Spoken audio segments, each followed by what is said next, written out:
Ladies and gentlemen, comrades and friends, it's the 29th of July, the eve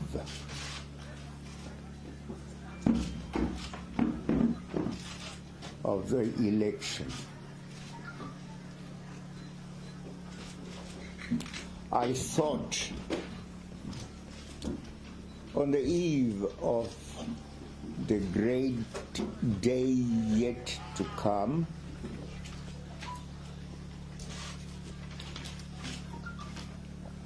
I should invite as many voices as possible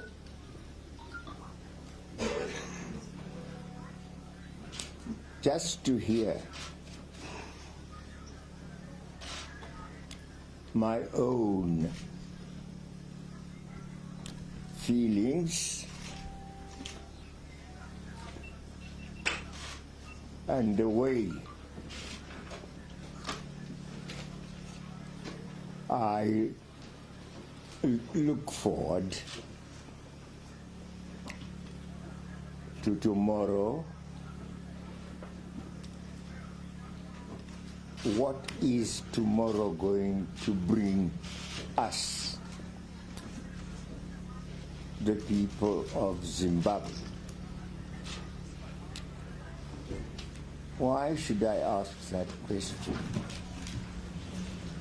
We have had, since November,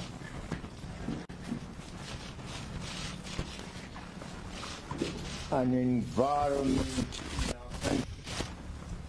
it was far from being free, even politically, electoral, constitutional,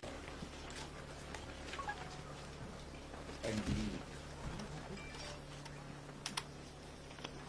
And I have, during that time, during all this time, tried for return, our return to constitutionality, our return to legality, our return to freedom for our people, an environment in which our people would be free. They have not been free since that day.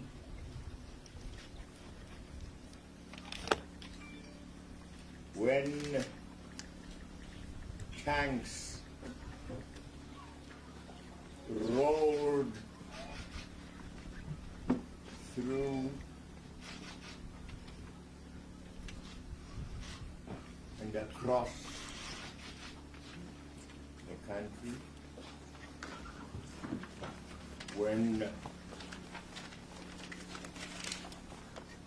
there was a takeover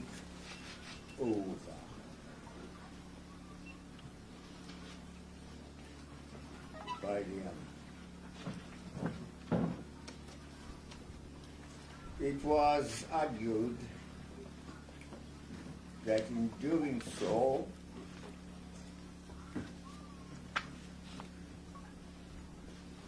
there was need to correct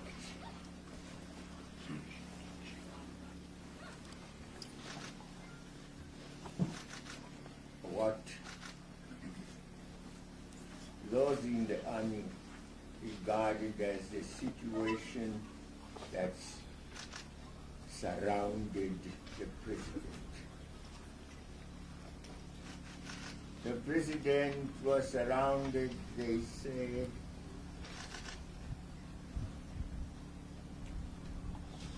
by persons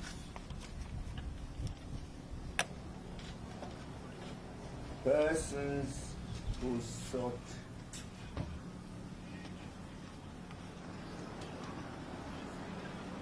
to tarnish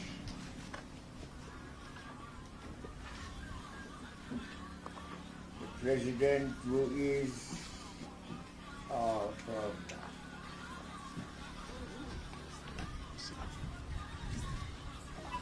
Who sought indeed to do him down. It was these evil, malicious people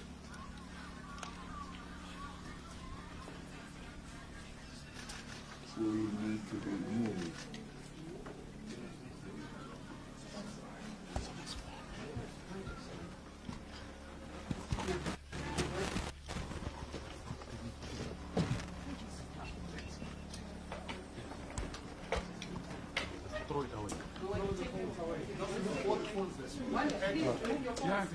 Yes.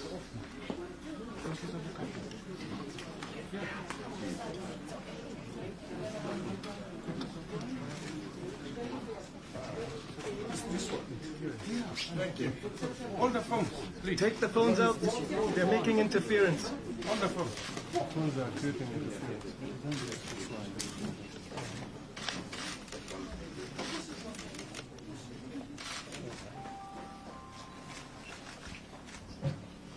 It was these evil and malicious characters, and they called them sometimes the G4. We want to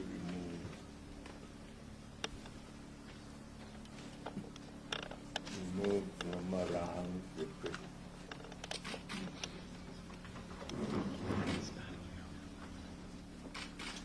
But in the process, it was the president, the very person they say they wanted to protect, whom they indeed removed. They will tell you that he resigned. That's true. I resigned, and as in the note I read in Parliament when I resigned, I said I have done so in order to avoid bloodshed, in order to avoid conflict between the army and the people. That was the essence of what I said. The words might have been different, but that indeed was the idea, was the reason. But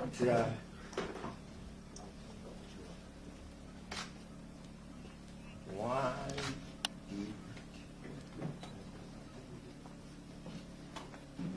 a section of our country, of our people,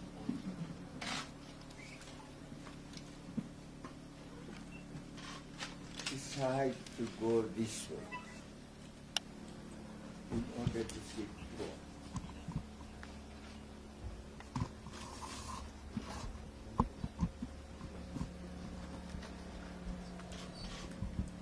a position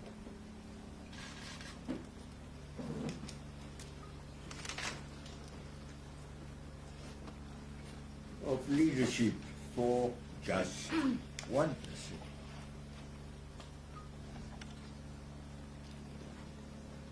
Was there no better route ZANU-PF, which I led,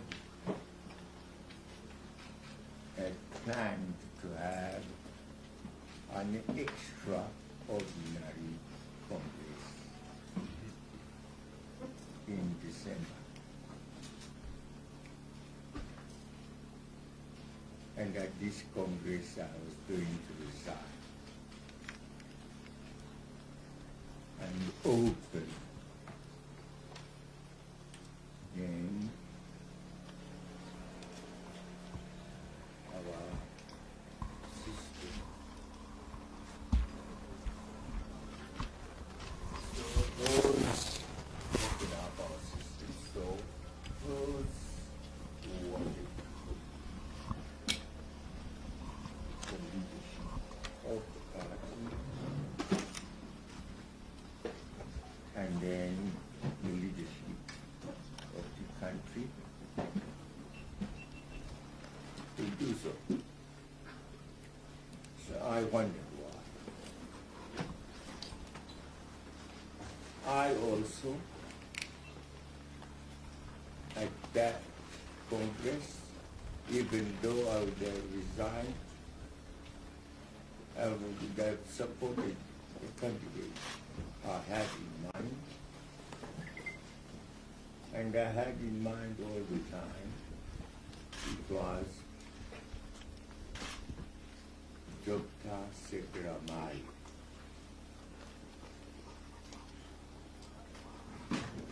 I had, when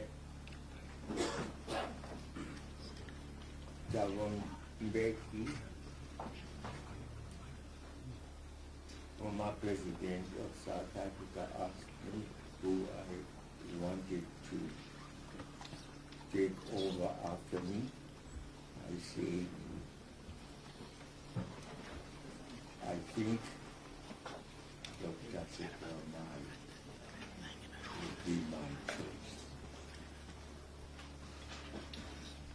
I had talked to Sekeramai, and he had said, fine, but he was surprised. But I was going to argue at that Congress that it choosing, yes, ED could have also argued that he deserved to be chosen. Sure, they would compete at that Congress. Well, that did not happen. So all the talk, all the nonsense that you hear, that the president wanted to leave his wife,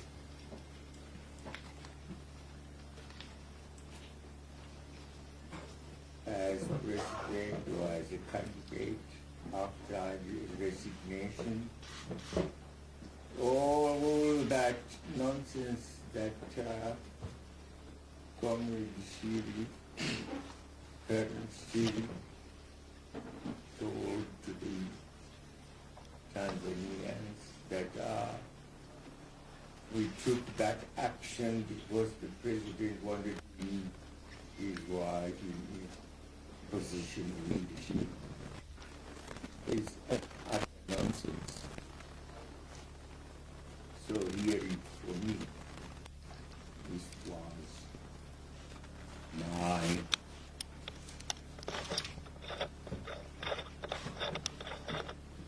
my intention. Well, things happened. There. But what have we seen?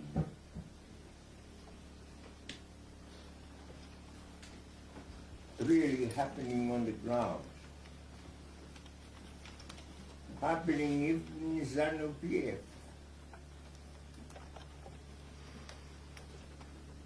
I was sacked from the party I founded. ZANU-PF with the likes of Ramsey and others. I was regarded now as an enemy.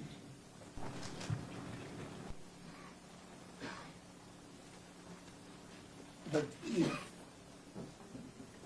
the coup was to protect me, how come that I'm treated now as an opponent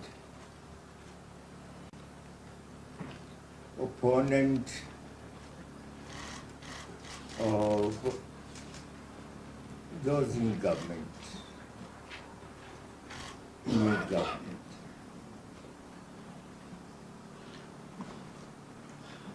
Persons will not be allowed to visit me.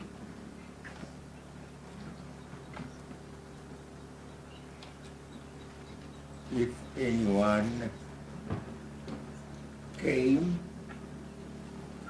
and was allowed to pass through the gate, afterwards he was told, he was asked, what did you discuss? What did he say? Then relatives follow were arrested, properties taken from them. Why? Cases, nonsensical cases, completely absurd.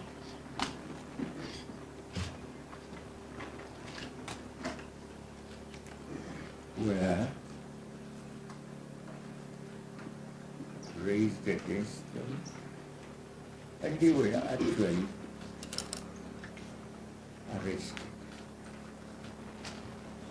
arrested. Why? Why arrest, harass relatives, even far off?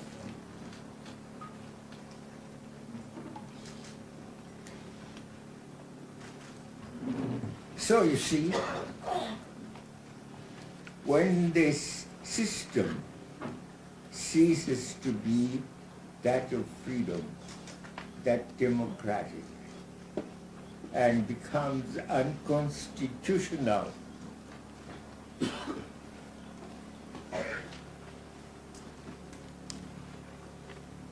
those things happen. Illegal things happen. Decisions are taken on the basis of who is my friend, who is my relative, as against who is not my friend and who is not my relative. Even after all this has happened in the party, you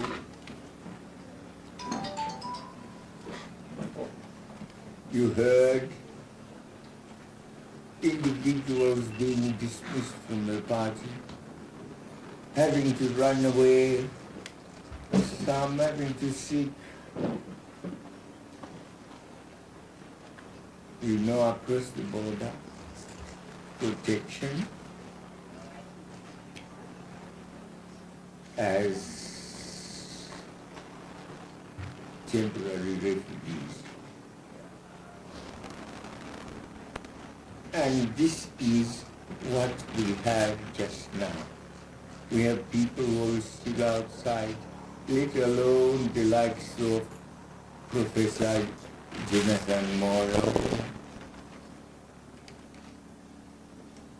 Patrick Joao, the Sequere, who are said to be the leaders of the G40. They are not alone. And you have people like Chombo, who was the Secretary for Administration of ZANU-PF. He was the first to be arrested. Crime, to this day, I don't know what crime or crimes he said. So he has been harassed, sent to prison, out. And if he was to tell you how he was treated upon being arrested, thrown out, headlong, through the window, thrust through the window like that.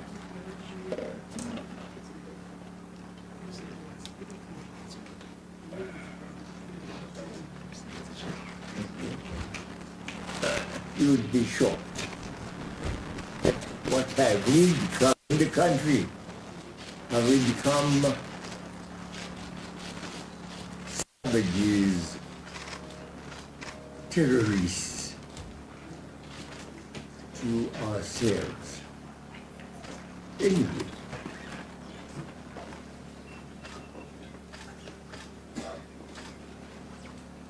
those tanks that rolled through across the country, who were they fighting? Who was the enemy? We were the enemy of ourselves, fighting ourselves. A Zimbabwe which had, right up to independence, yes, fought for the people, has now turned through the army against the very people whose interests they fought for. I say no. I still say no. This was wrong. This is the greatest damage we have done to our history. The greatest injustice we have done to ourselves.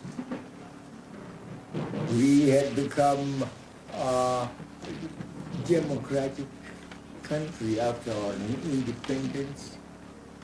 We went to the assistance of others who were in trouble. Mozambique, we assisted Namibia, we were in the DRC, etc.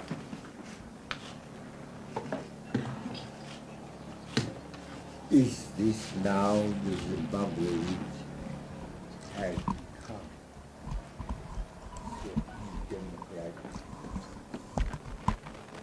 So,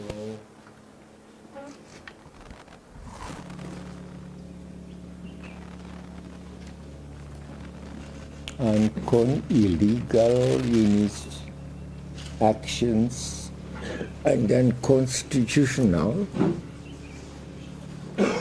I am talking on the eve of the day I longed for, that let the people go and vote.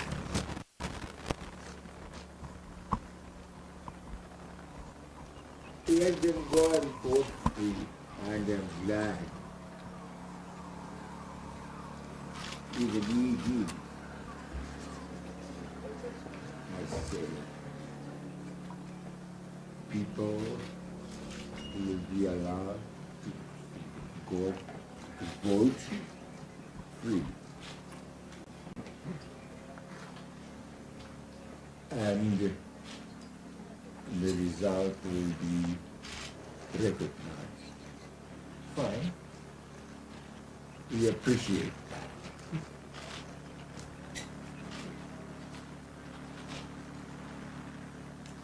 So all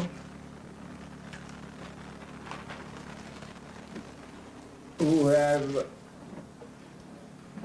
put their names as candidates, for the first time we have had, we have had now a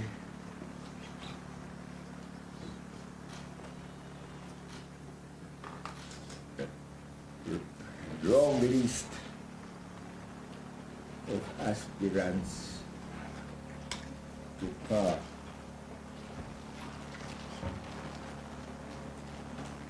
23 is the number of candidates. And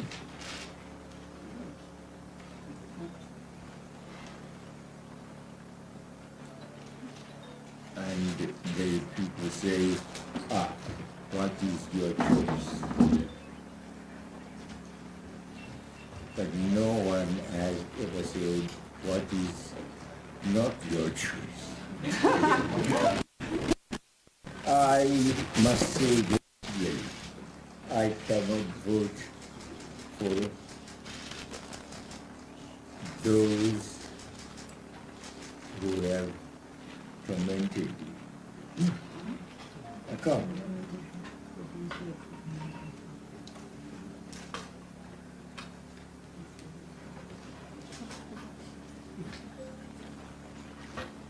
I'll make my choice among the other 22.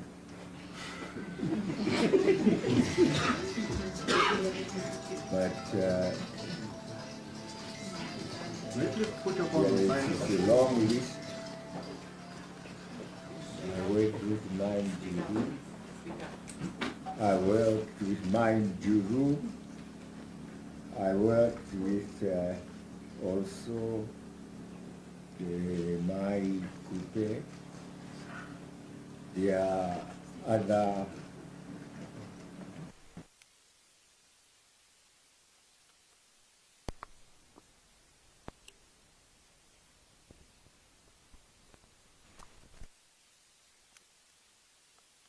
I have not worked with him.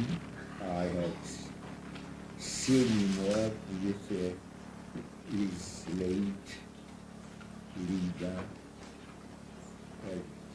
at Shanghai. I remember I worked with in our government of national unity. But I have not met him yet. He seems to be doing well. He seems to be doing well, going by his rallies.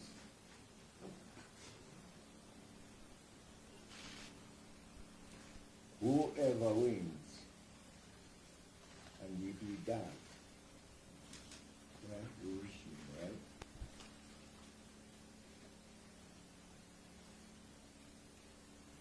But I hope the choice or the voting of which will be done tomorrow, and this is what I regard as the greatest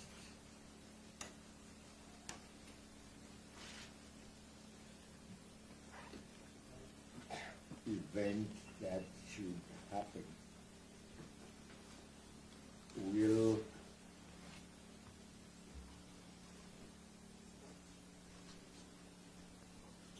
reform,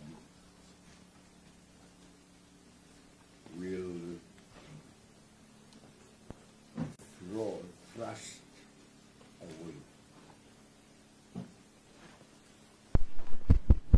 Check, check. Yes, yes, yes. Check. And bring us back to constitutionality. We must have a democratic constitution.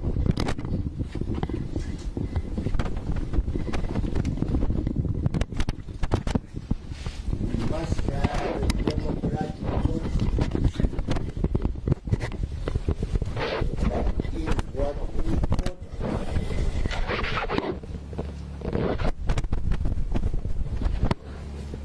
The people, we always say the people, the people, the people.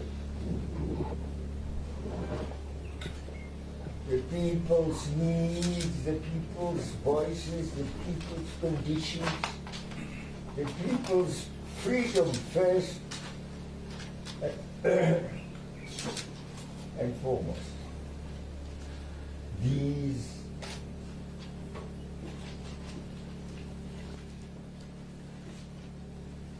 are the things that we always tried for when we were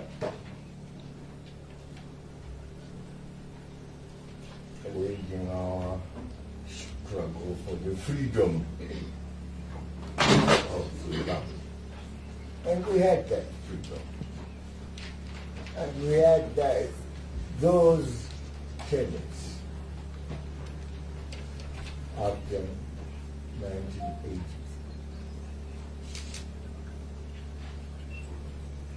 The people's freedom to speak, organize themselves as they liked,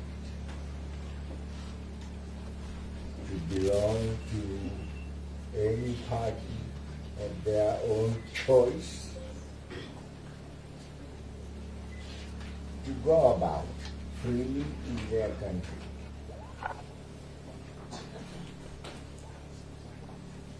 To feel free.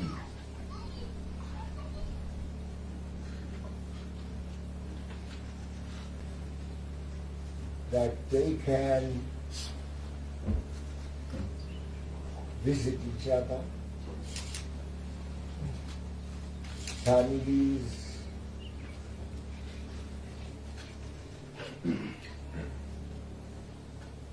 can unite with other families, forming self-help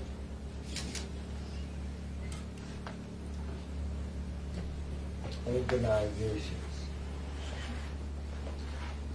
But they are now, at present, the people are terribly frightened.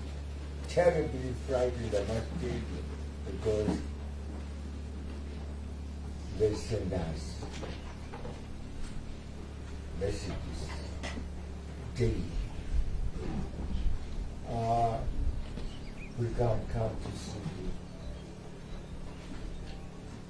Others say, how can we come and see you?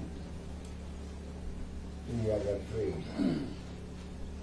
How can we have a country like that? And this is being done by people we work with in this struggle, emphasizing that we want to take our country to be democratic.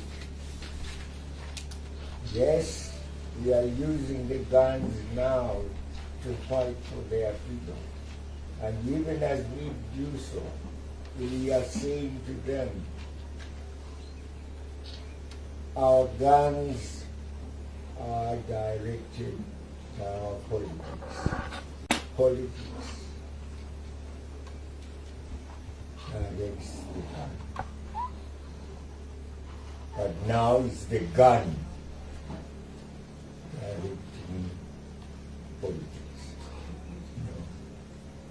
No. I say, no, no, no. Let tomorrow decide that, sure,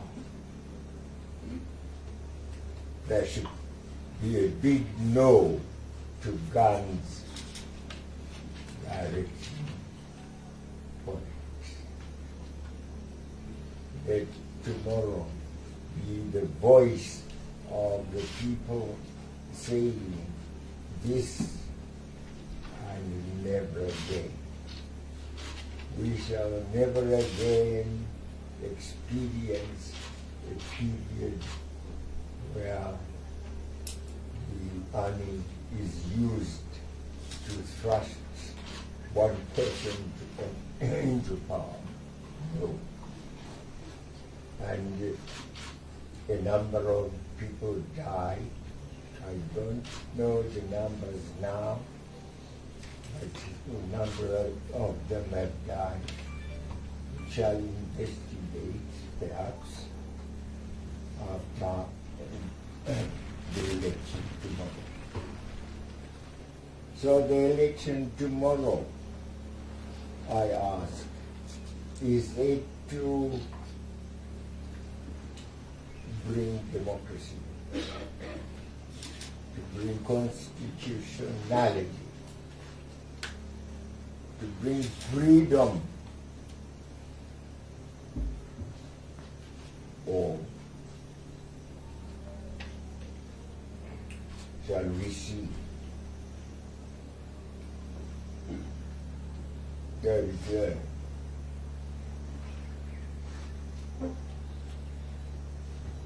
return of the same rule we have experienced since November?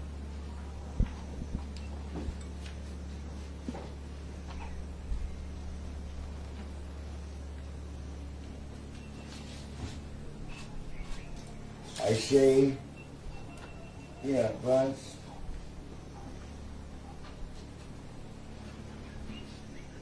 congratulations to whosoever, whichsoever party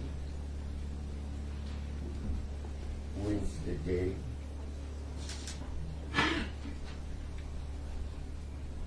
And let us accept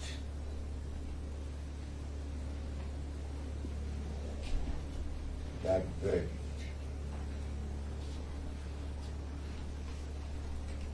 Let us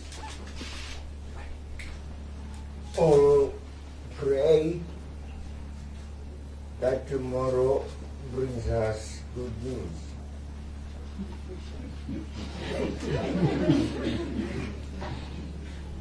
Yes.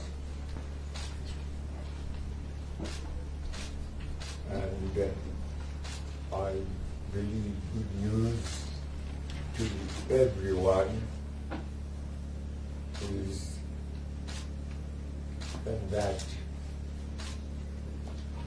we get our freedom back, that we get our democracy back with its legality, with its constitutionality,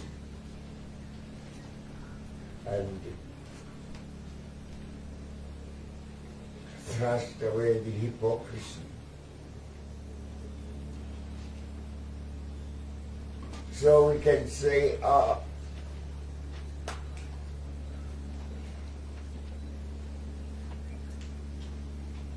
what happened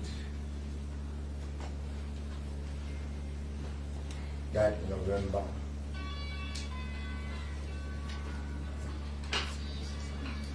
is now history. And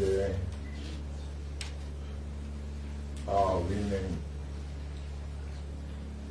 are an example.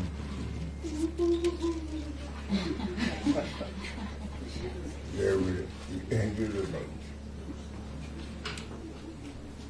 I'm sure you will also be happy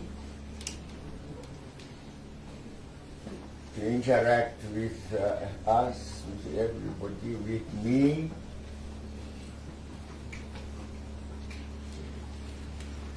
I was not able to do so.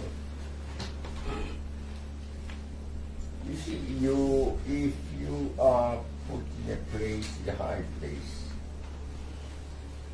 where you are a leader, you are the president of the country, you have the rules that must guide you. You don't get the rules from those who are ambitious, who come and sit next to you and say, dude, so and so is no good, so and so is a hypocrite. He wants to undo your power. No. You must obey rules. I say so. After I had resigned, I had to go to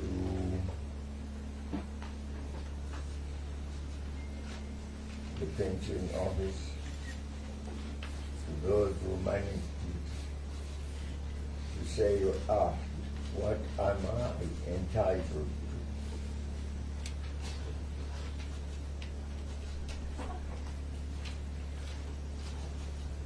Then she said, okay, we will tell you what your entitlements are.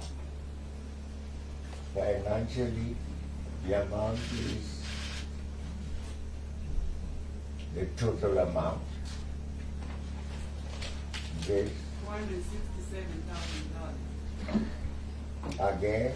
$467,000. $460,000. Yes, the total amount that was included, $460,000. That was the total amount. But people talked about 10 million.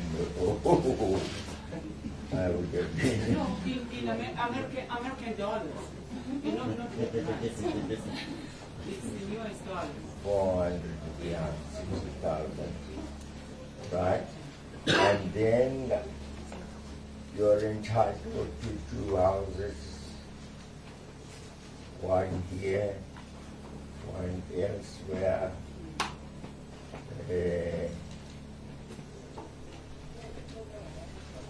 At the resort.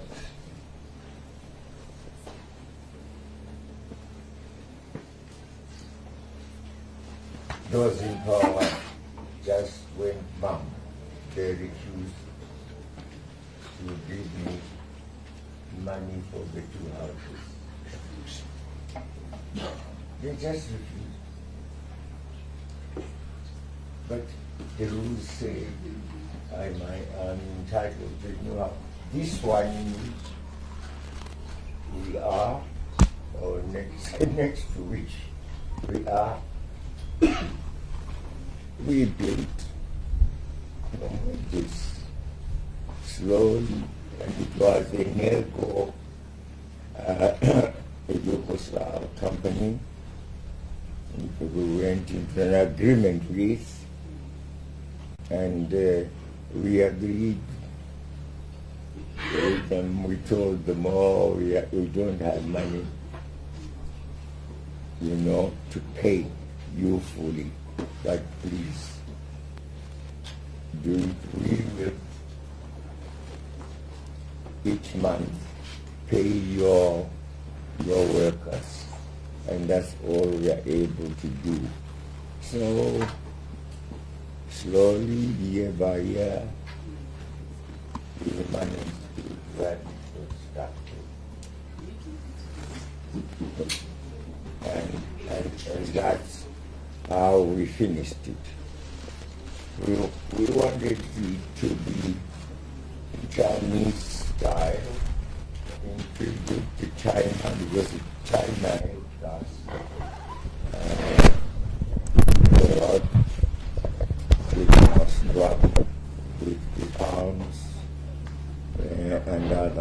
kinds of assistance, training, etc.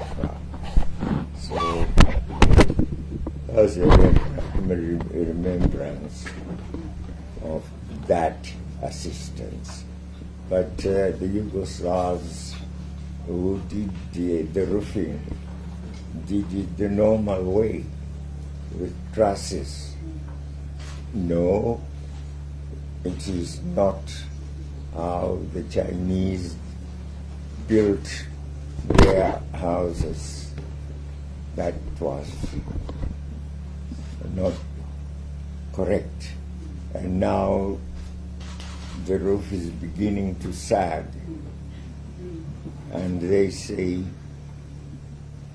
in 2 years, take care. There will be first giving in of the process, so get out of it and get the Chinese to come and redo the roof, that is. So we said, well, we need the money.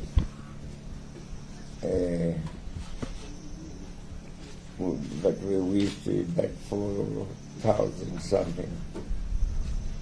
We can't do it. But they give us money to move out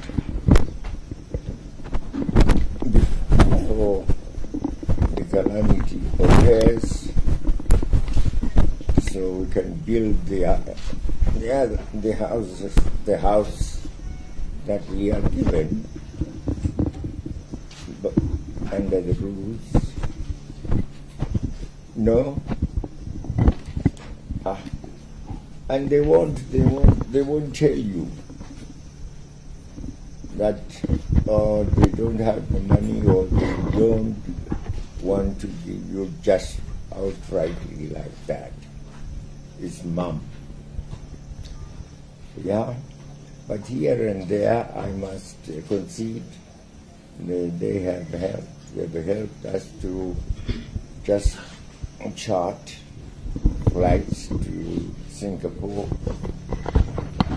where our doctors check us regularly. So we thank them for that. So there it is. I think you, ladies and gentlemen, comrades and friends, also wish us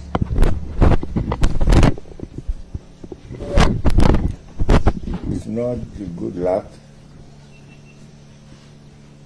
but the tomorrow that is coming, you wish and pray with us. I hope that all goes well. But for today, I don't know what you want me to say to you.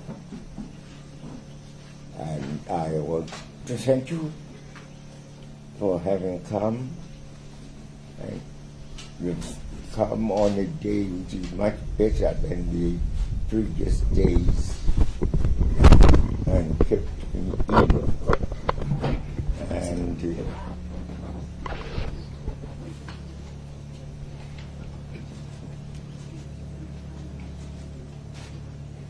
And you would have seen me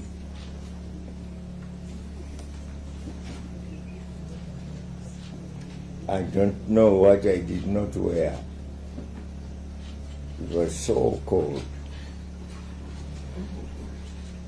But I'm happy. It's a better day for us today. I hope it will be still a better day tomorrow.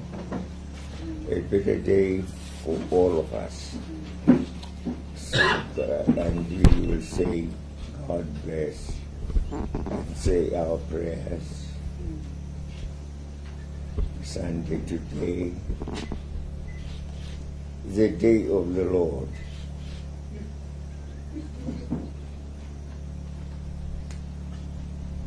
I'm sure the good Lord will help us to bring about a better day for Zimbabwe tomorrow. Our neighbors have been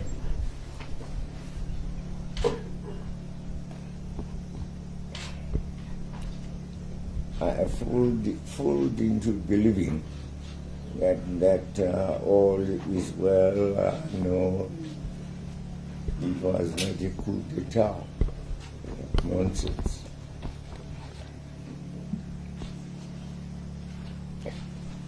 It was a thorough coup d'etat. You don't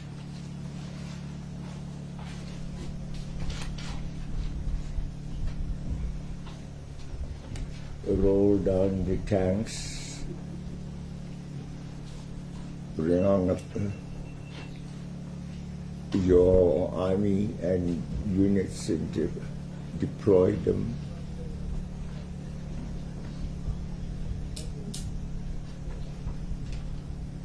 It's not a coup d'etat. Why do you do that? Who is attacking you? Nobody. Nobody's attacking you. You're attacking yourselves. You're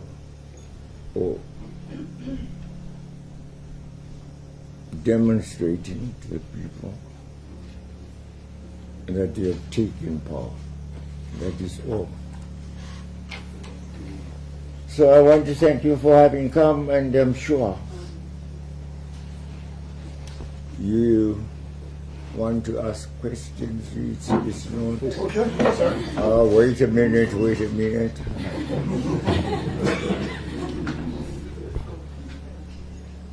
It's.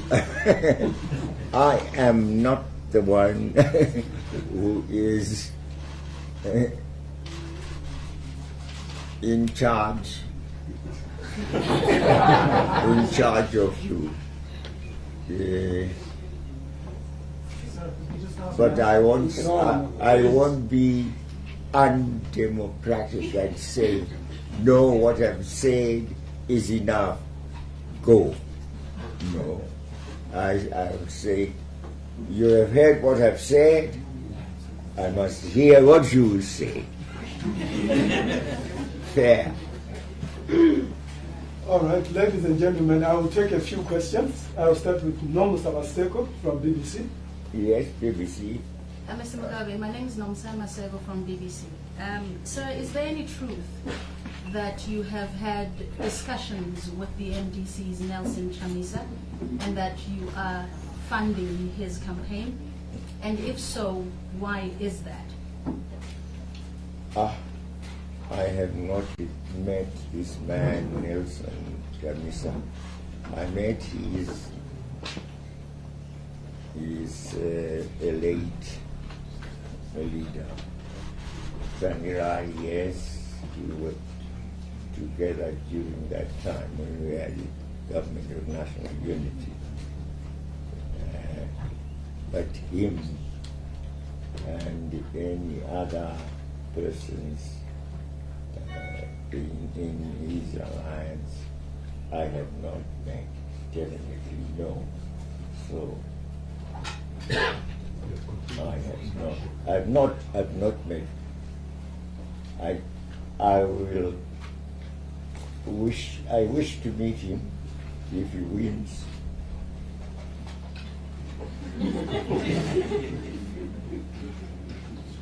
And what about just Can we go to others? Can we go to others? Let's just have one question. Sophie Mukwela from SABC. I just want to find out, former President, you indicated that the current administration used the army to get the power. But some detractors are saying the same happened during your era. And finally, who are you going to vote for? Are you going to vote for a woman candidate? It happened during my age, during our era. Did we use the army? We didn't. Or did I hear it? Yes, I comprehend you properly.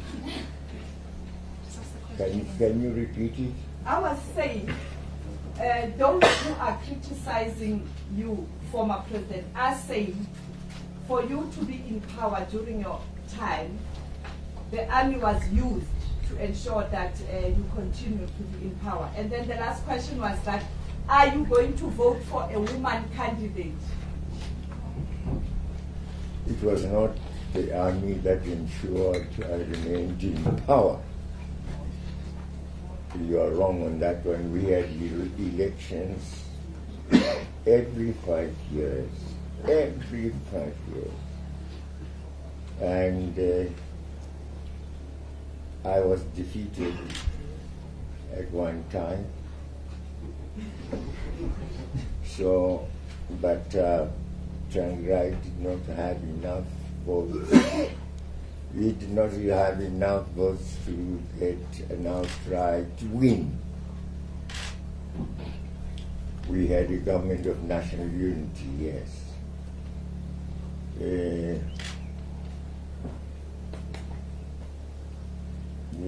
This latter part is... Are you going to vote for No, I should answer the latter part. I did. Let him finish answering. He said he wants to answer the latter part. Yeah. Let's maintain it civil. The latter part, which is... She said, are you going to vote for a woman candidate? Where? You mean when I got You mean just now? There are two women, isn't it, who are candidates. It's therefore, I know just two Manjuru and my Kupe. You mean of the? Am I going to vote for one of those? Wait, have they any chance? I've not seen their any rallies by them. You know, my meeting was with me.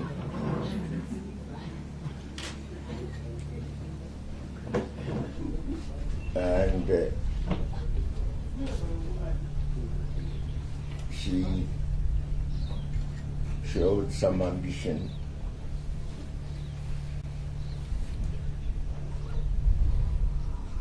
And then the people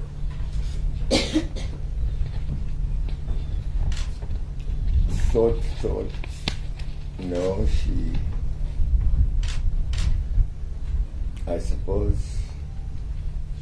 she was no longer suitable, but it was our processes, the political processes in ZANU-PF that got rid of her.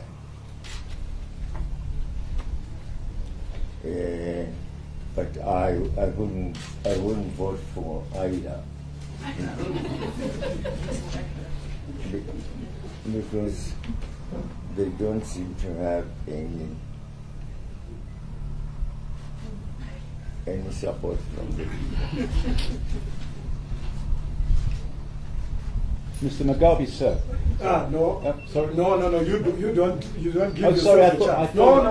Please, I'm the one who is My speaking. apologies. No. The guy from Dungeons. Yes. Can you tell us more about your life since resigning and your concerns about the family? What's that? Can you Can you rephrase? describe your life after resigning? What is your daily life here, and what are your concerns for your family for the future? Our concerns for the family, that will be left free. That what was given us by way of our benefits, be honored, and that's not being honored. We should be free as a family. And I don't accept the denunciations and vilifications that's going on of my wife every day in the paper for nothing. I don't know why. Perhaps through her, they think, by attacking her, and they are attacking me. That's what I think. I think those who write in the Herald, especially, you know, leave my wife alone. I want grace to remain my grace.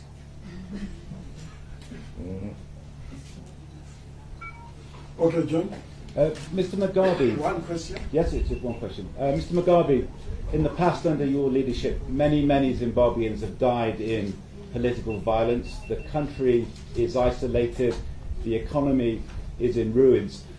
Whoever wins tomorrow, isn't there at least a chance for a fresh and a better start for this nation?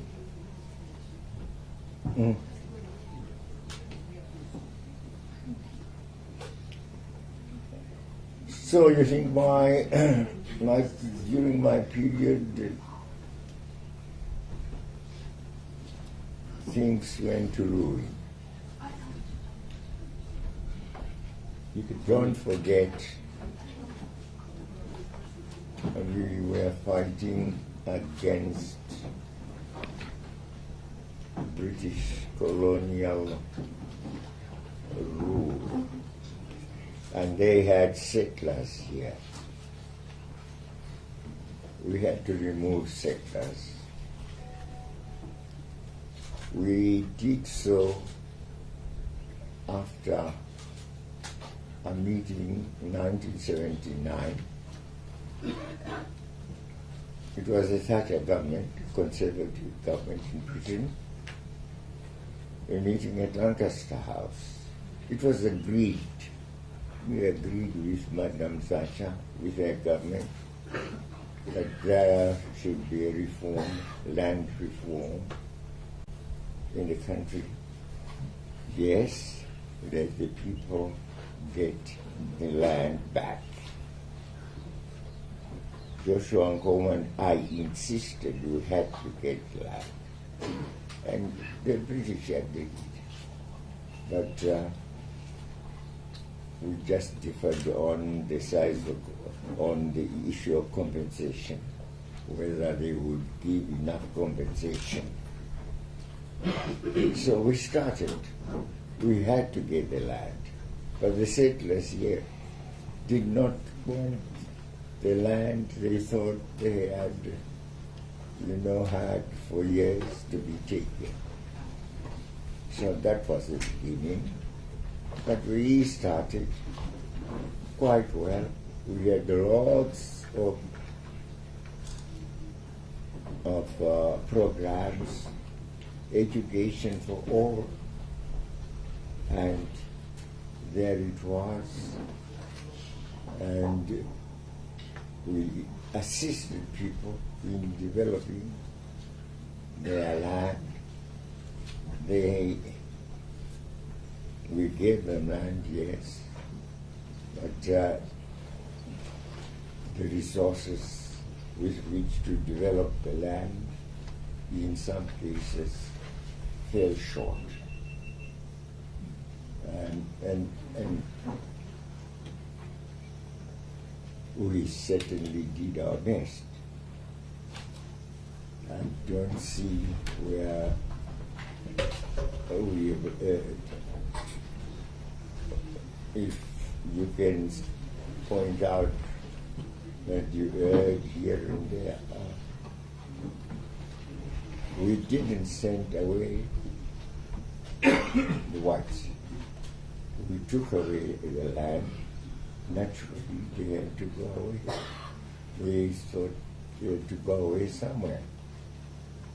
But that had been agreed to the Clark staffs, and the Americans also had supported it because the Carter administration supported SACA. Michelle Emmerson, we also need to take our local journalists. During your reign, when you mentioned that 15 billion of diamond revenue was planned, was it a figure from the blue? Yes. Can you possibly suggest who could have been behind the plan? Can I? He said, could you please suggest who could have been behind the plan of the 15 billion? No, I was remarking about the diamond companies. We got nothing from them, and so I got that figure. When we said we should now do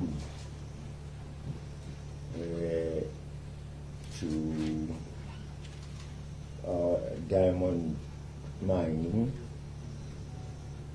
what was done in South Africa and was done in Botswana, to have one company. These companies and they were basically all, two of them were Chinese, one was Lebanese. They refused. So I said, well, they are refusing, but they don't show us what they have done, how much they have got from what they have mined so far. So I just got that figure from the view. But certainly we deserve better treatment. We didn't get it. Politically continues. Would you prefer to see the opposition win tomorrow rather than see R.G Mugabe return to power? You're saying, would you prefer the opposition to see the opposition win tomorrow than see R.G Mugabe return to power? You're saying, would you prefer the opposition or ED to win tomorrow? What are you saying? Would prefer MDC or ED? Is it? Yes. Or ZANU-PF? Yes.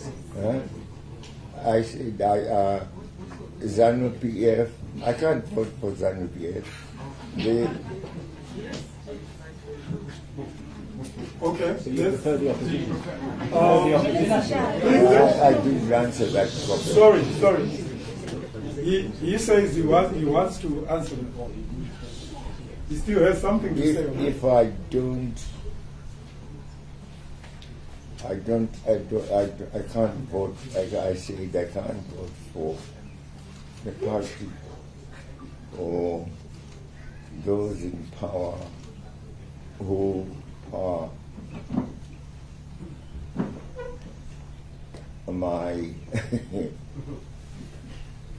just now, who are the people that have brought me into this state. I can't vote for them. It's not, I can't. So it's the MDC, Manjuru, Kupe, and 22 others. I will mark. I have said the two women don't seem to offer very much. So what is there? I think it's just Chamisa. I will have privilege from GW. Your Excellency, how does it feel to go into the polling booth tomorrow for the first time as a voter with your name not on the ballot? You say you didn't hear? I said I can't vote for those who have caused me to be in this condition. I have also said my Juru and my Kupe don't offer very much. So there is Chamisa left.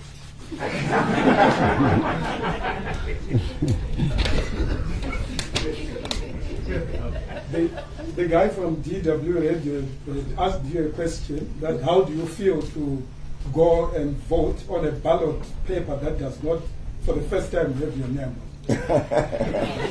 Well, that's the reality. It's painful, but that's the reality. I have Machaz from the Independent and Standard and Newsday.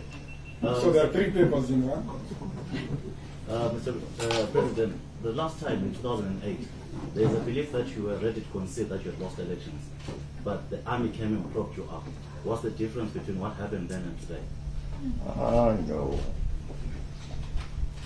The army didn't come to prop me up. 2008, we lost the election, but Sangrai did not get enough votes for him to be, according to the Constitution, for him to be recognized. He had to get 50 plus, 50% plus. Violet Gonda? And that's why we had the government of national unity, isn't it? I'll check Violet Gonda, she's a freelance journalist. Mr. Mugabe, I'm one of those journalists who were banned almost 20 years ago by your government. And so I wanted to find out, like thousands of other, or millions of other Zimbabweans who were put in this situation by you, that why should they trust you now? What has changed? Because this military that you're talking about has propped you up for the last 38 years. And if you want Zimbabweans to really trust you now and support you, why don't you at least even talk about how the rigging has happened all these years? Because the opposition has for many years, sorry, I'm a bit... Is it a question or a sermon? It's because the opposition has for many years said that the ZANU-PF has got degrees in rigging. So is it not time to actually come out and say how the elections have been rigged? And lastly, is ZEC captured, as the opposition has said in these elections? I don't. You didn't. Please, can you give us questions? One question. Is the Zimbabwe Electoral Commission captured? She's saying, is the Zimbabwe Election Commission captured? And how did you rig the elections in the past?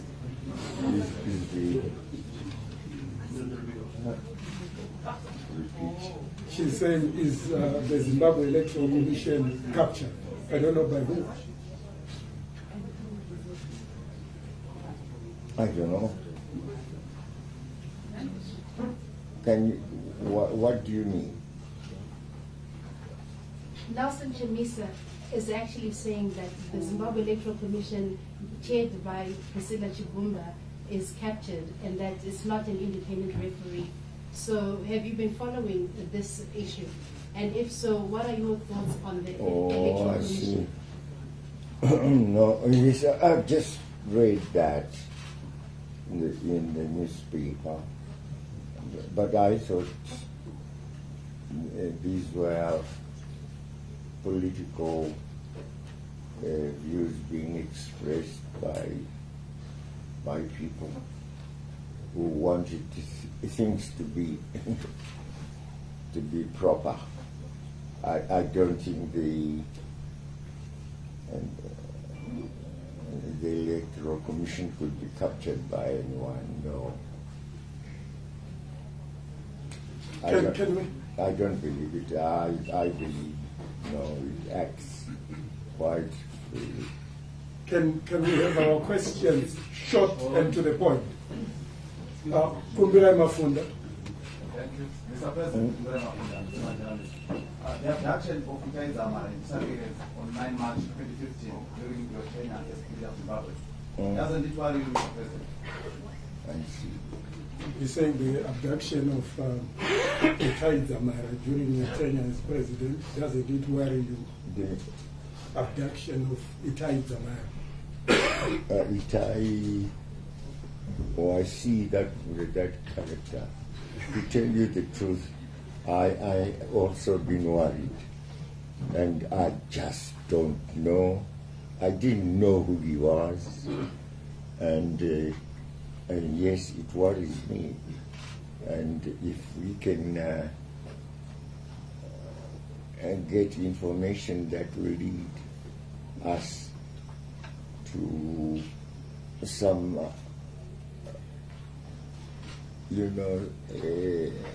factual position as to what happened, who did it, who took him away, and where did they take him? But we have tried to find out. I don't know whether those who did it are the people we were using to find out what happened to him.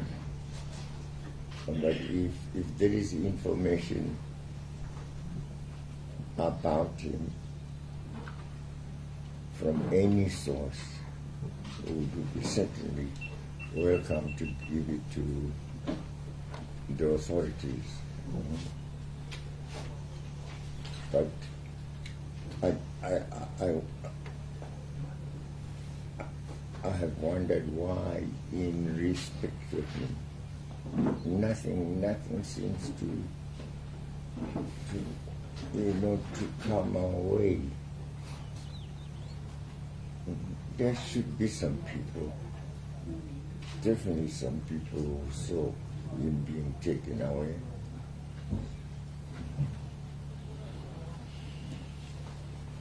But it's sad. Why take him away? What harm did you do? I didn't see the harm that he had done. Okay, Christina Lembe had an interesting account on how ED left this country. I think she's here. I was going to ask you, in fact, about ED. You said that the people who removed you in November were people you've worked with for many years. What's your view of ED Mnangagwa? What he did to you? What is that? She said, "What you have worked with ED for a very long time. What's your view on him?"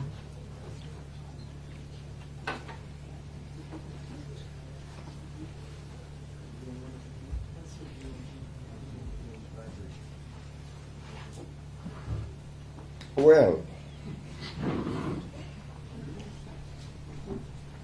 he is a good worker.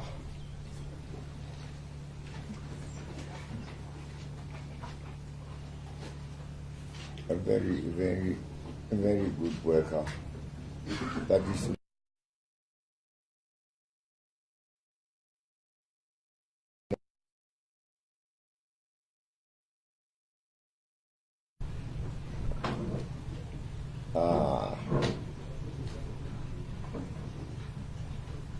I did not believe what he told me. What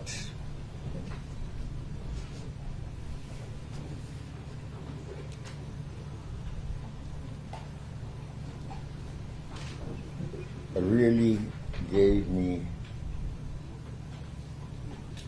a judgment about him was when in 1980, after the people's vote, the first vote by the people, and before the results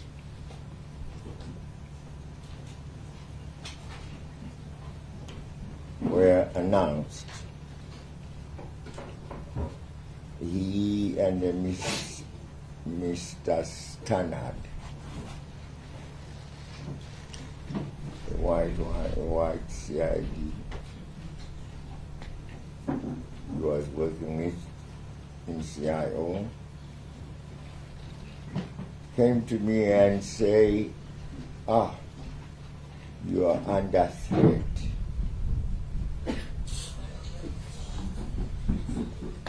You, Nyagumbo, and Kala, please leave the country. Go to Mozambique.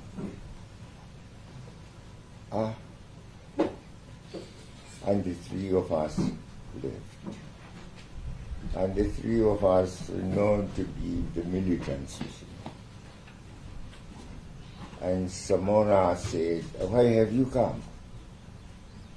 We told him that we were told that we were under threat. We had to leave. Samora said, come on, get back.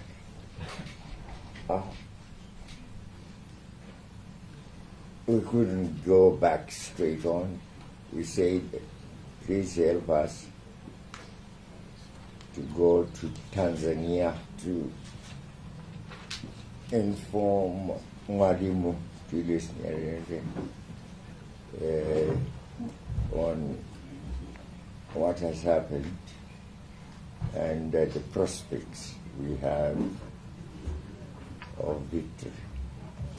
So we went to Mwalimu and we told him we would get about 57, 58%. Or we would get 57, 58 of the 80.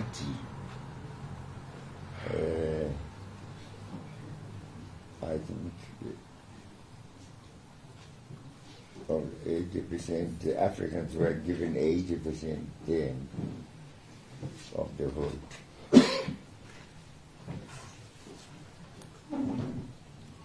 And then, as we said, we are coming back to them because Samora wouldn't have us. He said, please don't come back. Don't, I repeat, don't. We said, no, let's go back home. We came back, they received us, nothing happened. And nothing happened. I say to him, but why? It was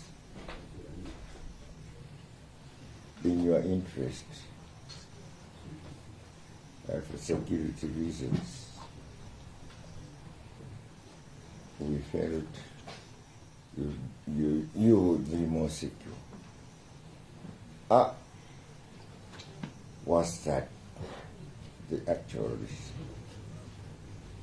To this day, I've been asking my question. And Nyakumbo Angala or Andrew. Why? What did they want to do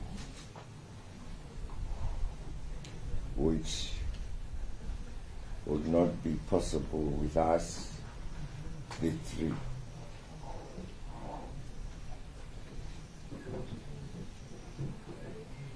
Then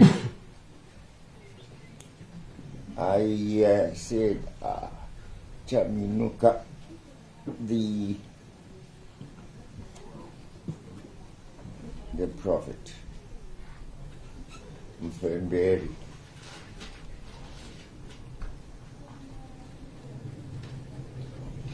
what could have happened to him? Why is there no evidence at all of how he was treated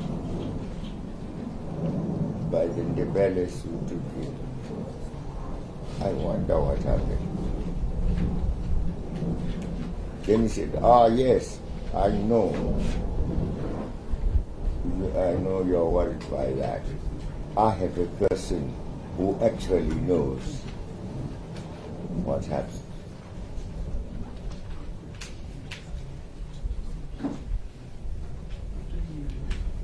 I said, I want to see that person. I want to hear. We want a story to be known. Then he said, you come.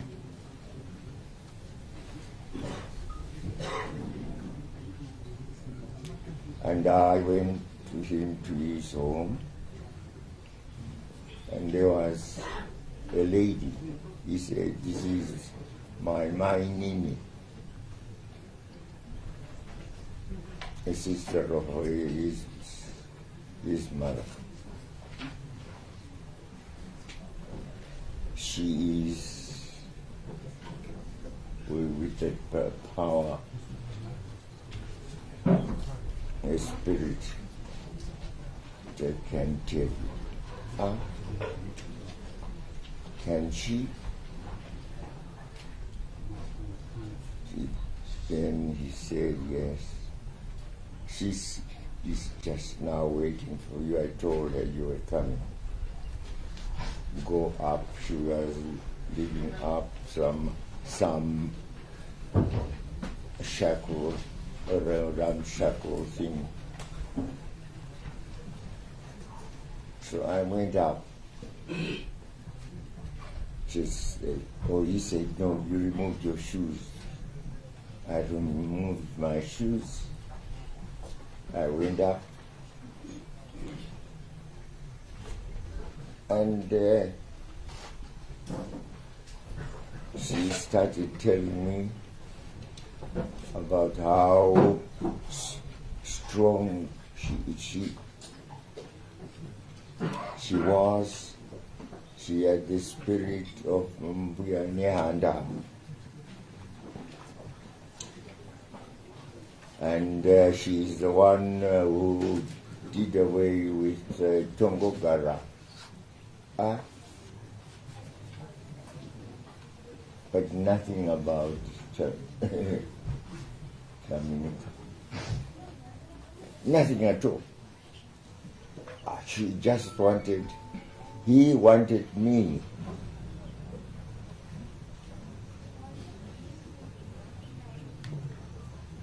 To see that he has this mining of his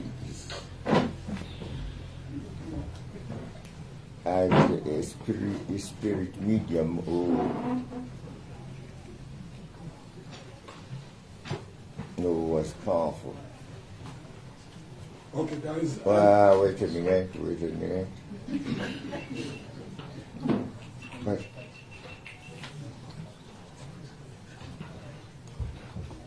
when I got down, I said, what nonsense is this?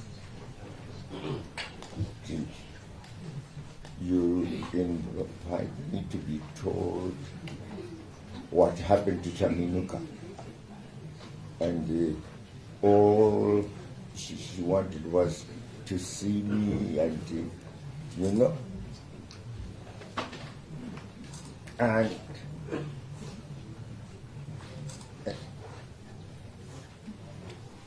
try to convince me that she is a spirit medium we should accept.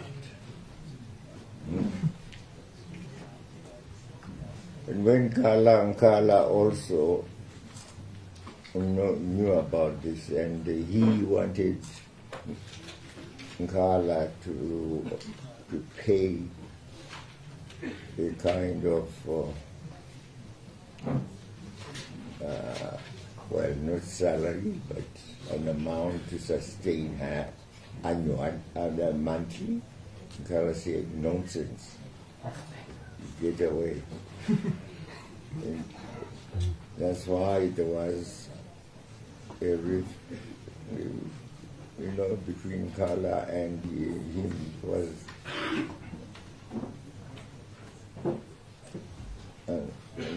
that it's not animosity, but the two did not all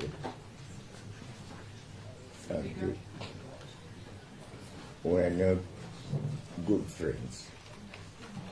So that was a lie. You see, then we had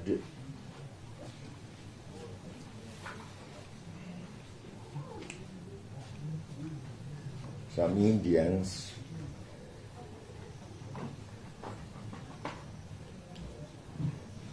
doing our business and M&S party business.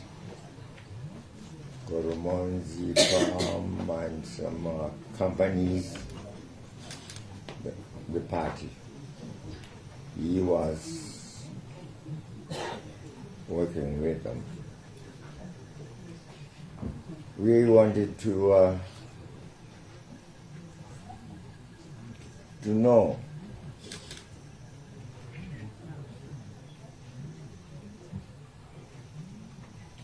what their efforts had yielded. In monetary terms, we're not getting anything. And Juru said, no, you must investigate. This man is a crook.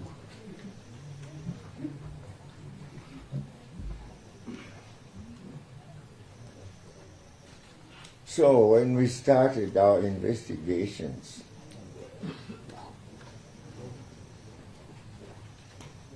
well, we discovered that he had got some money from them without it having come from the party. I asked him why. He said to me, he had just got the money, he borrowed it. He wanted to pay some school fees for his kids. But the money was never paid back.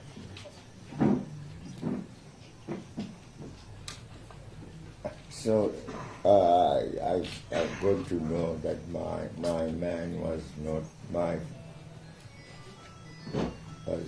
not quite honest, and he had indicated to me that it's not always that he tells me the truth.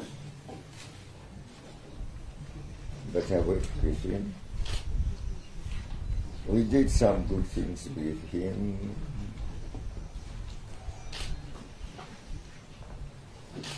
I also did not know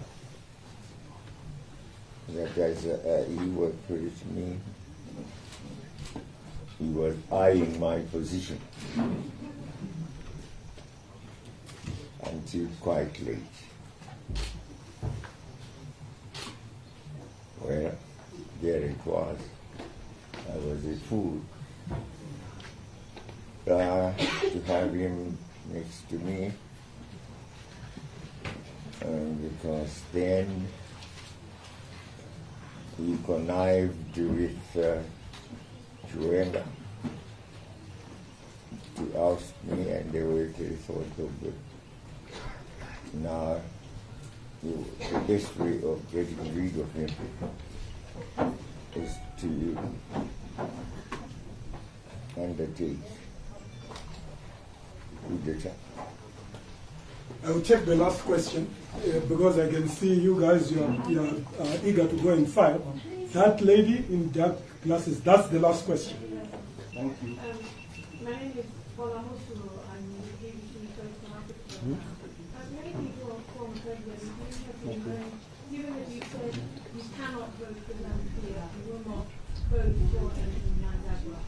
And doing this on the eve of the election, when it's actually legal to campaign, according to the guidelines, is this your way of hoping that millions who are still loyal to you will do the same thing and follow your lead so that you sabotage any hope of victory for Zambia and see the opposition come to power? Are you asking him whether he's campaigning or not? We thought this was a press conference, and he was answering a question. No, that is my question. It is whether or not, because this is the last day. There was supposed to have been no campaigning. Yeah, but this is a press conference. That's true, but he's already said that he will not vote for ZANU-PF. So I'm asking is this because he hopes millions of peace supporters who are still loyal to the former president will follow his lead tomorrow at the voting and not vote for Emmerson Mnangagwa? I was asked the question. I told you, no, I can't vote for ZANU-PF. They asked, so what's wrong with that? Are we doing it deliberately though, so that millions will follow you and follow you too? That they follow me. You still have millions who you influence. Come on. What are you saying? I think he answered that. I think that one is answered. And this is a press conference, it's not a rally. And you came for the press conference, you did not come for the rally. On that note, since that was not a question, I'll ask this guy from South America. You will be the last one to ask the question. Mr. Mugabe, you made quite clear that you are supporting Mr. Chamisa. What is that? Now, my question is not about that then. What do you think that is in the book, in the history books, your legacy, your government will be told? I don't know, but at least I give up my career to fight for my country. I was in prison for 11 years by the regime for being one of the leaders of the national struggle.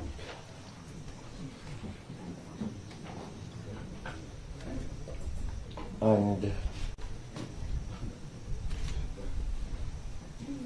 when I started my government, I took into account the promises that we had made to our people. I raised the level of literacy of my people. And that was recognized by UNESCO. We became #1. And in regard to the education of my children, all children education.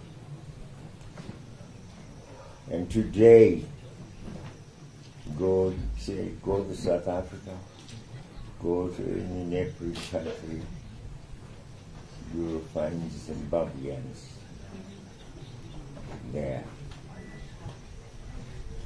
When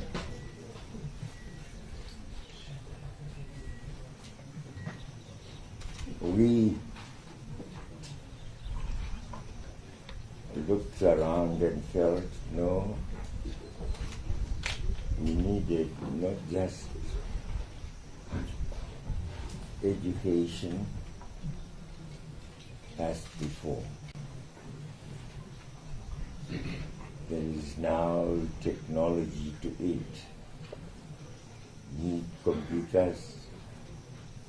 I started personally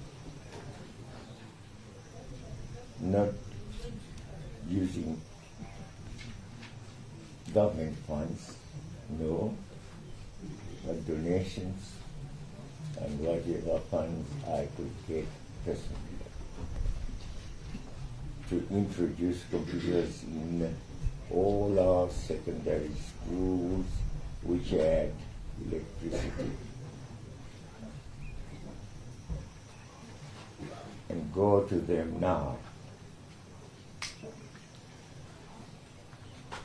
Computerization of our education system. Agenda. We did quite a lot. We said equality. Equality for women and men. And what did that mean? We found in the system that not only were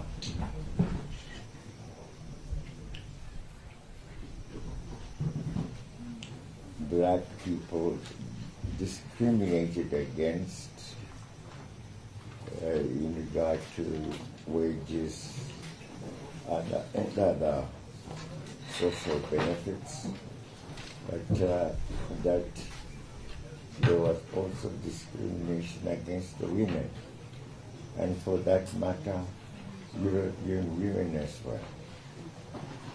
And we abolished that.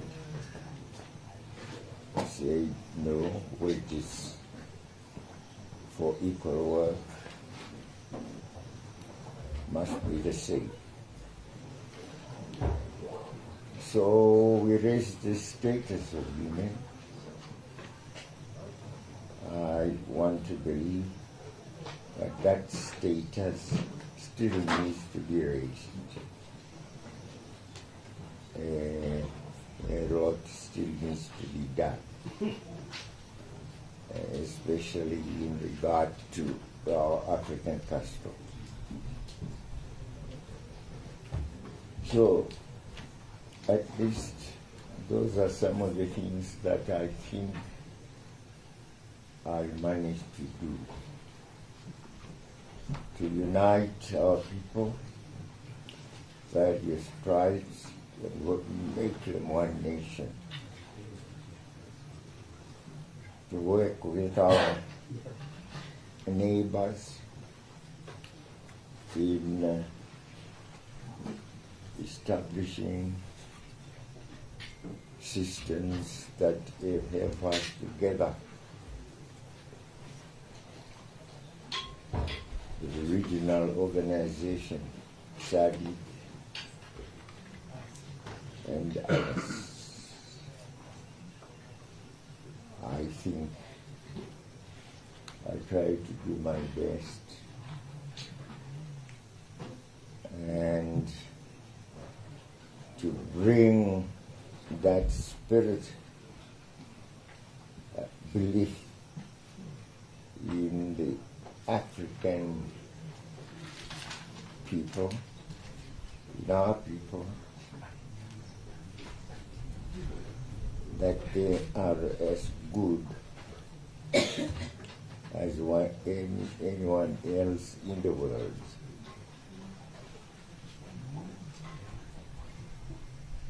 believe in themselves.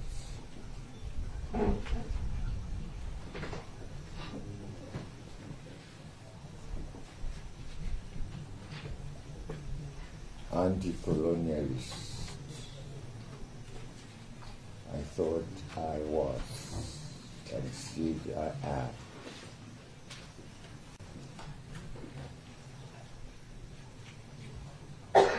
So those are some of the things I hope I can say in retrospect. I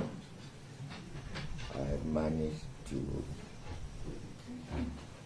strive for and succeed in imparting, albeit partially, perhaps, but those are some of the things I've tried to do in the past. Thank you, Your Excellency. Thank you. Thank you, ladies and gentlemen. It has been a good 2 hours. I think we need to go and fire our stories. Thank you for coming. Thank you. This was a press conference, not a rally.